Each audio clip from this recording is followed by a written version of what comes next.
This is Straight Talk with it native Greg Fann, the Preacher Man, and his sidekick Shanan Jones. Frank discussions of issues affecting the ATL, Fulton County, the state of Georgia, the nation, and around the world. And now, here they are, live and in living color, the team of Jones and Fann, the Preacher Man. All right, welcome to Straight Talk with Joe to the Great Fan, the Preacher Man, and Shanan E. Jones. Shanan, how you doing tonight, man? I'm Bishop. How you doing? Shanan, if I was doing any better, man, I'd be talking to Shanan E. Jones, Big Papa. You know, it was good running. It was good running into you today. It was good running into you today. It sure and you was. and your family, man. And you guys were out eating, and we were, Bill and I were out eating and enjoying us a meal. And then you guys popped up and little Samuel. And I'm glad I told Samuel he couldn't be on the program tonight because he wanted to egg me today. It's always a pleasure to dine on. Had to skip 3 or 4 more before that lunch today, but now I see how you enjoy tall cotton. Well, listen, we're going to go to a place that's really tall cotton. You miss the Clergy, Faith, and Labor luncheon on Sunday because you guys were out of town. And we went to a restaurant up in Roswell. Woo. Yeah. The food was off the chain, Shannon. The food was off the chain. It was delicious. I'm sure it was. And guess who didn't eat any? And guess what? Guess who did not eat any food? You did not. I did not. Because we had gone over to my sister-in-law's and we had an early Labor Day, right? And so I left there going to the Faith and Labor dinner, right? And I want to thank Sandy Williams, the executive director for the North Georgia Labor Council. Absolutely. Great job, her and Eric Richardson. And then they had Fred, that was the secretary treasurer, the FL secretary treasurer. He was there, and we had a great time. We had brother from the Mars, we had people from AME churches, ministers from various churches. Yvonne came. Yvonne Brooks was there from the FLCL. She was there, and we had a great time, man. A real great time. And so everybody was ordering food. So everyone was sitting next to me. So I ordered ice cream. They had this hazelnut ice cream. So everybody got food, and I'm sitting there eating ice cream. Eric looked at me and he said, "What is that?" I said, "It's ice cream." He said, "I thought it was something because I said, it's ice cream." But man, that was the best taste. That was real hazelnut ice cream. I mean, it was strong, delicious, good. It was good. And we're not going to advertise. We're not going to advertise the place we went to, but we got to go. We got to go there. We got to go. I told you folks how you die, how you roll. You know when somebody goes like that and just water ice cream. It just tells you what they used to. I'm impressed with you. I'm not impressed with your wait a minute. I think you're talking about Bishop Blackie with the lamb chop, not me. He's got a birthday coming up in October. I do too. And our late friend, Reverend Earl Calloway, was born in October. It used to be October was the birthday that the three of us celebrated, along with my wife. Her birthday is also in October. So we're getting ready for. I've watched how jealously to see you guys go and have your day off, your day together, laughing and dining and enjoying each other. And when late Earl Calloway was in the middle of it, it was going to be a good time. Oh, it's going to be a time. He's well missed. And my friend, he is well missed. The former pastor of St. Stephen's Missionary Baptist Church. He'll always be my buddy. It's always been in my heart. He really was one who really cared, looked out for the least, the less, the lost, and the left out. But you're down tuned to Around the World. I didn't tell you that. Around Straight Talk Around the World with Joe to the Great Fan, the Preacher Man, and Shanan E. Jones. Like us, subscribe to our channel, make comments, and share. And tune in each and every Sunday at 7 p.m. on WIGO or your AM dial. Well, and if you want to get on the program, you want to send us comments and share news and information, you can do it. Send it to Miss C at Straight Talk News 1362 at gmail.com. Shannon and I today, we're going to be talking about conservatives. We're going to be talking about the conservatives who are not happy with Trump's performance in the debate. So we're going to be talking about that, and we're going to give our views and our opinions about the debate and what's happening with this election. Don't forget, if you're not registered to vote, do register to vote by October the 7th. Miss C going to tell you about it. If you want your absentee ballots, you got to have them in by October the 25th, okay? Those dates are important. And early votes begin when? October the 15th. So we're getting closer. We're getting closer. We only got a few more days before it'll be election. So let's get it together, won't you? And if you haven't registered to vote, do register to vote again by October the 7th. Shanan, let's get this program started, and let's go and hear from Miss C, who's been under the weather. Miss C been in the hospital, has been out of the hospital, but she's struggling today on news and information. So y'all bear with Miss C. Miss C, are you there? Hi, Miss C here with your 3-minute news blast, or more or less. Hey, Bishop Greg. Hey, Pastor Shannon. Good seeing you all out there. Okay, listen, I've got a little news that I want to tell you about, okay? I'm not ready. Hold on one second. Listen, this is the third time I've tried to say this, record this, and so I hope I get it right this time, because I'll have to start over again. Listen. Okay, you want to command the interview, you're looking for a job, you want to command the interview, Make Your Mark Workshop will hold a modern-day approach to career preparation for those ages 16 to 25 on Saturday, September 21st from 2 to 5 p.m. at the ARC, 3638 Campbellton Road in Atlanta.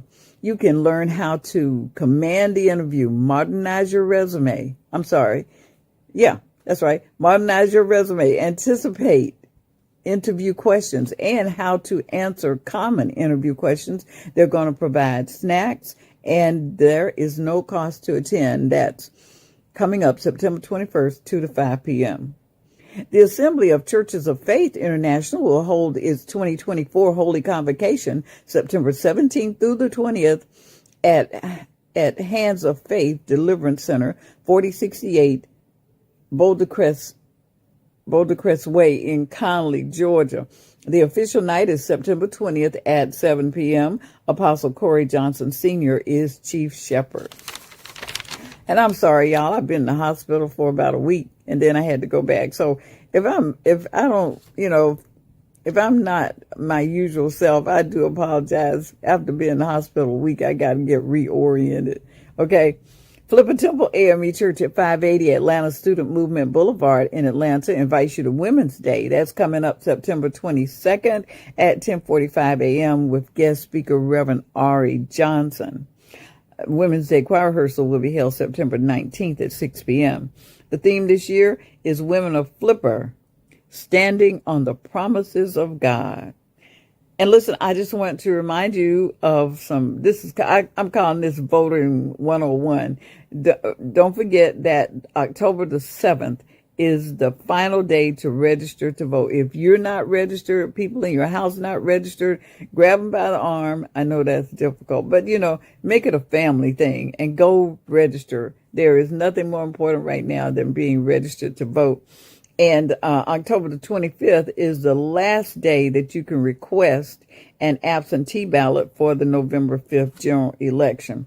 And listen, I have 4 things I want you to do. I want you to like us. I want you to subscribe to us, and those little buttons will be right there on the front of your screen. Number 3, leave a comment. Let us know how we're doing. And number 4, share us. Don't keep Straight Talk News to yourself. Let everybody know about Straight Talk News. Tell them what a great job Miss C does, okay? And we're going to see you right back here next time, okay? Have a wonderful week. Bye now. Well, great job, Miss C, as always, and certainly you've been in our prayer. And hey, listen, you're just getting older, Miss C, just like all of us. You're just getting older. Wait. Okay, no. First Wait, of what? all, Wait, brought down the you went wagon. What in you and mean? said, no, no, no, wait. First of all, on the intro to Missy, you said she was struggling today. She Then was. on the outro, you come in and you say what you just said. Now, we ain't gonna do that. Missy is a professional. And just by the fact that she's showing up on a day that's a tough day, just shows how ignorant manner she is a consummate professional. She's wonderful. You've done a great job of doing, and we pray her continue to heal. Right now, full stop. Hey, Miss C, you know we love you. You know we love you. Hey, listen, we're going on the other side. We're going to hear from the conservatives that's talking about Chris Wallace, who's going to be talking about what Donald Trump didn't do, perhaps what he should have done, but what he didn't do. He's a crybaby. So then you have Chris Wallace, who, of course, for a long time was employed by Fox News. He's now over at CNN. But make no mistake, Chris Wallace has been a lifelong conservative. He has taken some jabs at Trump in the past where logically it makes sense to. It's not like he's needlessly going after Donald Trump and being unfair to him. He has criticized Trump in the past where Trump deserves the criticism. But here he is over at CNN making some interesting points about how Trump performed last night. Let's watch. I didn't think I was ever going to witness a debate as devastating as the one that you and Dana moderated back in June, where Joe Biden basically tanked his reelection campaign. I think tonight was just as devastating. I think that Kamala Harris pitched a shutout on almost every subject I can think of. She shut Trump down on abortion. She shut Trump down on January 6th and democracy. She shut him down on national security and turned to the former president and said, the military leaders who served with you think that you're a disgrace. And then, as Dana mentioned, very powerfully at the end, made the point that she is the candidate of change. And we need to turn the page from a decade of division and polarization. Wallace is correct, especially about that last part, because I personally feel it. And I think you guys see it in the way that I approach some of the stories that we cover. I'm also sick of the divisive rhetoric. I'm sick of, the constant hate and division with the other side. I want to find areas of common ground. I want to find a way to move forward in this country, right? Find solutions for the issues that we clearly have in this country. And I think a lot of Americans feel the same way. And it's impossible to get there when you have one of the candidates on that stage putting out lies about migrants eating cats.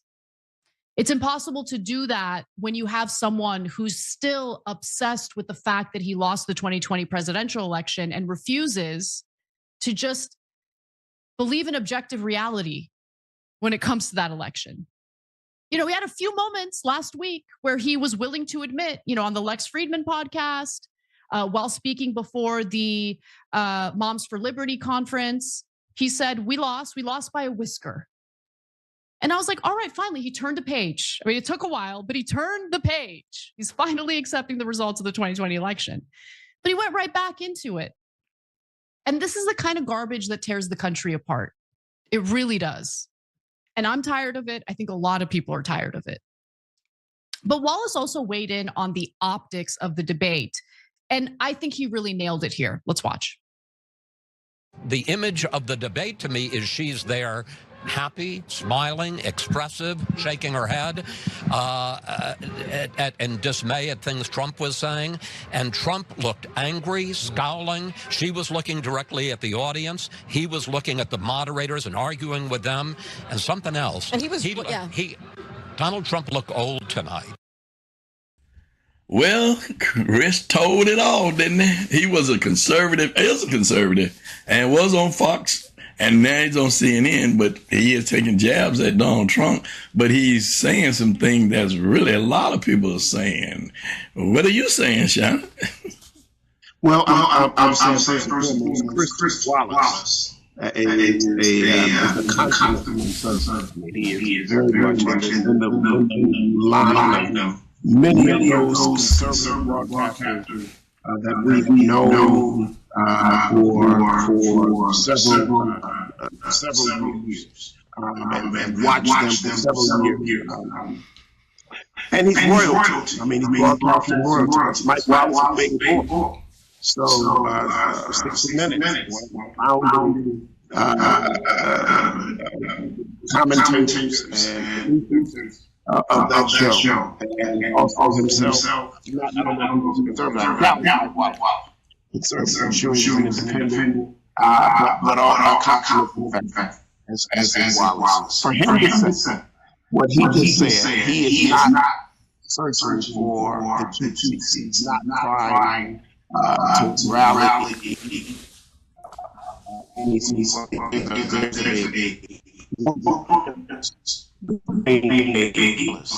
Shanan. Okay, so he's playing to any particular point. He's giving an honest opinion, and I think that opinion could be very much a model that is taking the Trump temperature of a certain part of the conservative base that might not necessarily be magnet, and in fact, it probably isn't. But it is more mainstream. Think Ronald Reagan.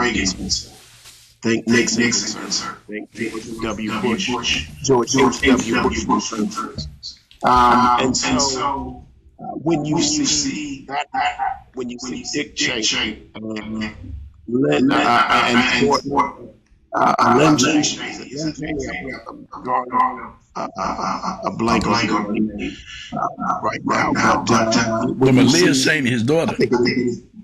Yes, daughter Lynn Cheney. Liz Cheney. Liz Cheney. When you see Liz Cheney voting for Kamala, they just 4 more years of Donald, and they come what may. Come the loss of speaking engagement. Come the loss of opportunity within their the larger fringes of their base. They are not going to accept, and they're not going to co-sign what we saw on Tuesday night. It was a train wreck. It was a catastrophe. It was a person who was the former president of the United States of America, who should have been well informed and prepared for debate.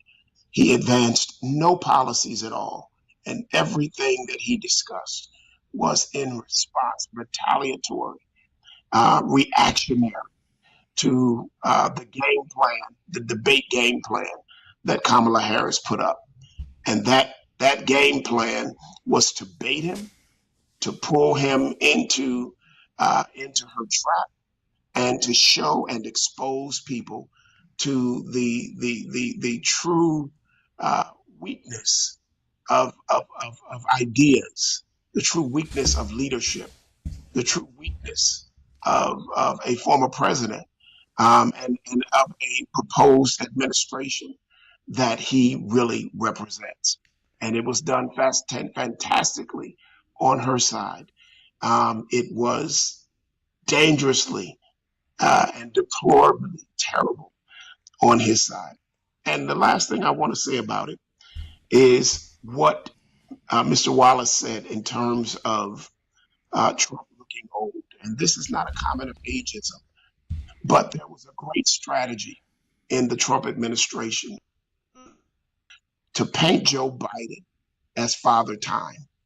And what we saw the other night, just months after a debate where Biden did absolutely terrible, and Trump and his companions mocked him and made fun of him, we saw that the ditch that they dug for the ditch they dug for Joseph R. Biden, Trump fell into that ditch because he did look very Biden-esque in terms of debate Biden-esque on Tuesday night.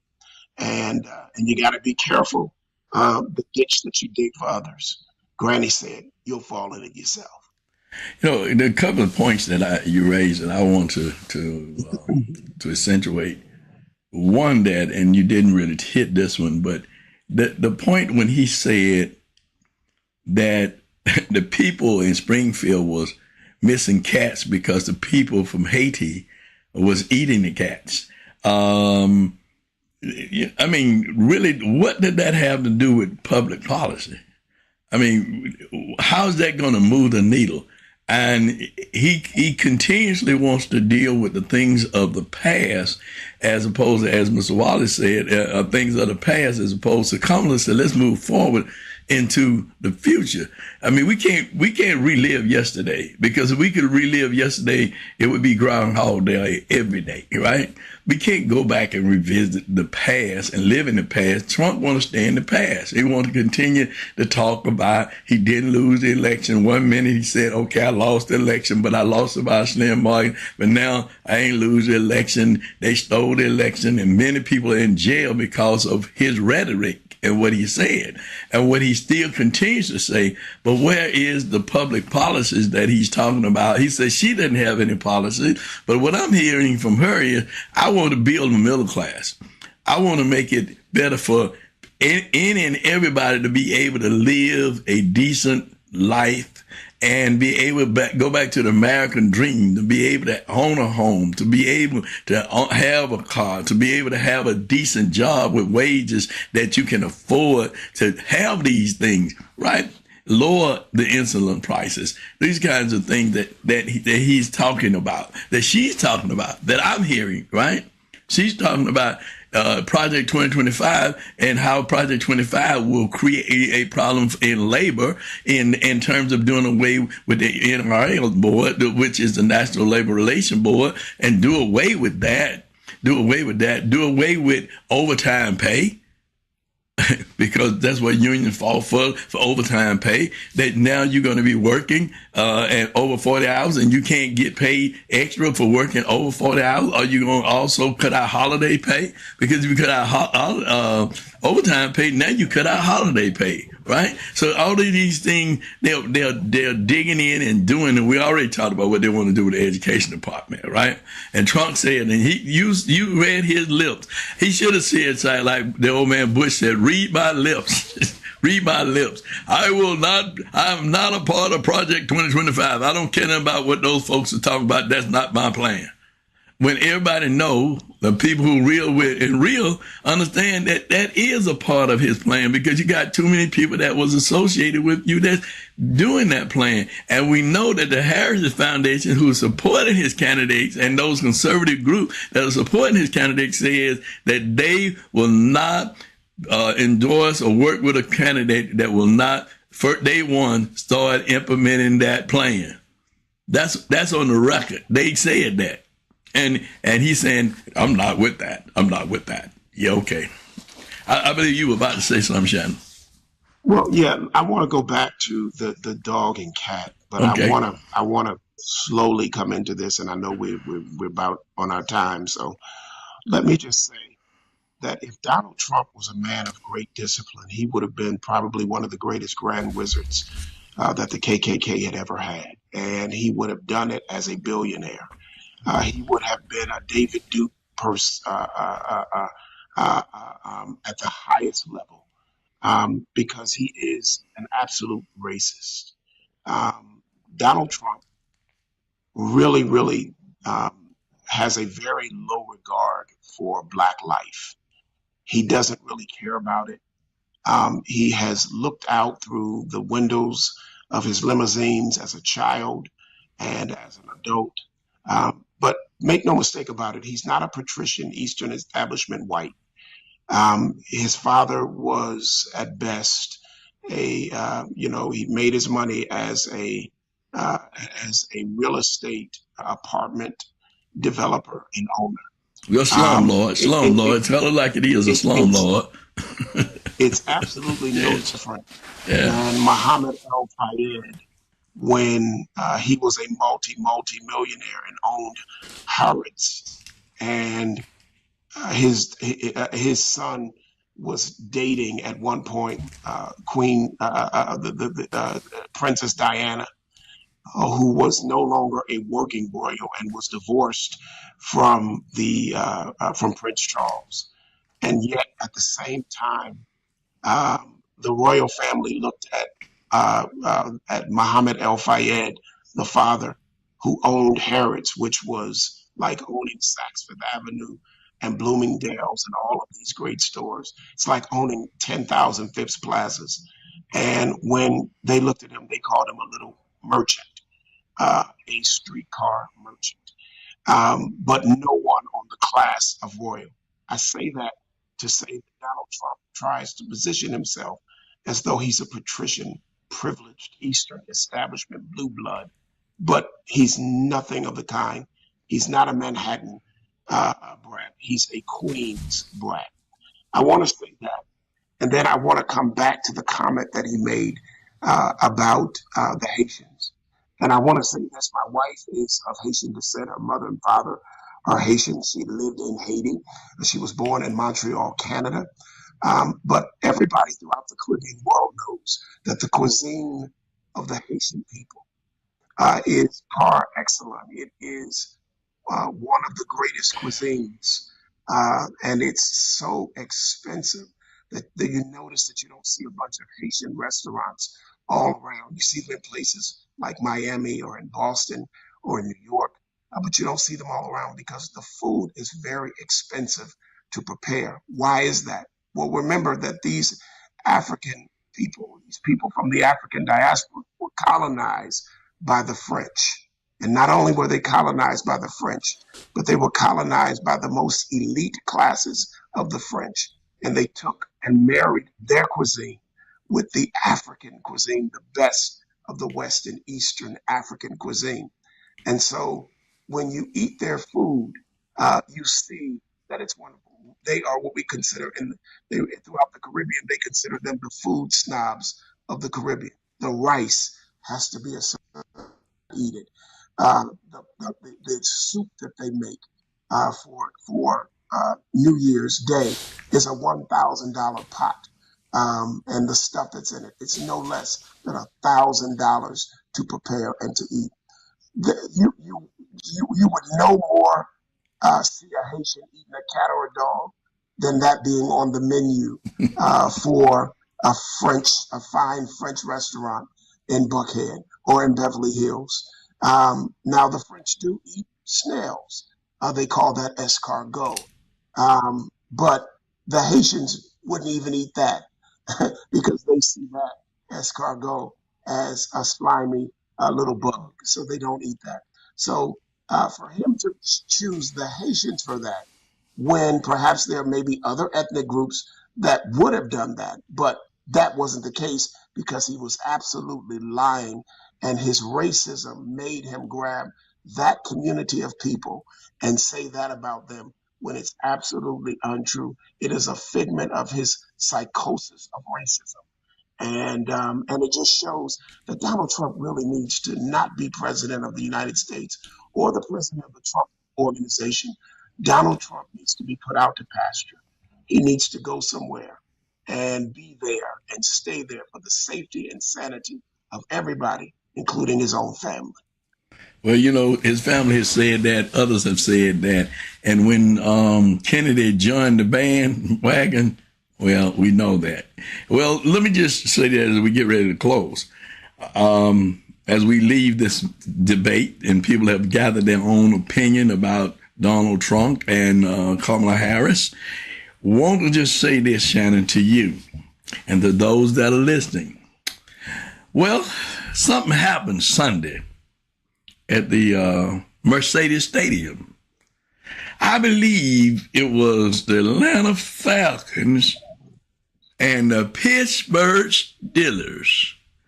And I believe when the clock went 0-0-0, that the Steelers had won and your Atlanta Falcons have lost to the Pittsburgh Steelers 7 consecutive times. But I want to say to you, as a Falcons fan, my friend, keep hope alive. Maybe one day you'll rise up. Ladies and gentlemen, you ain't been listening to nothing but Straight Talk with George Judy, Greg Fann, the preacher man. When it comes to football season, Shannon and I are going to be talking that because, you know, he going to always try to condemn my Steelers. That commentary was brought to you by Mission Pride. Mixed Fruit.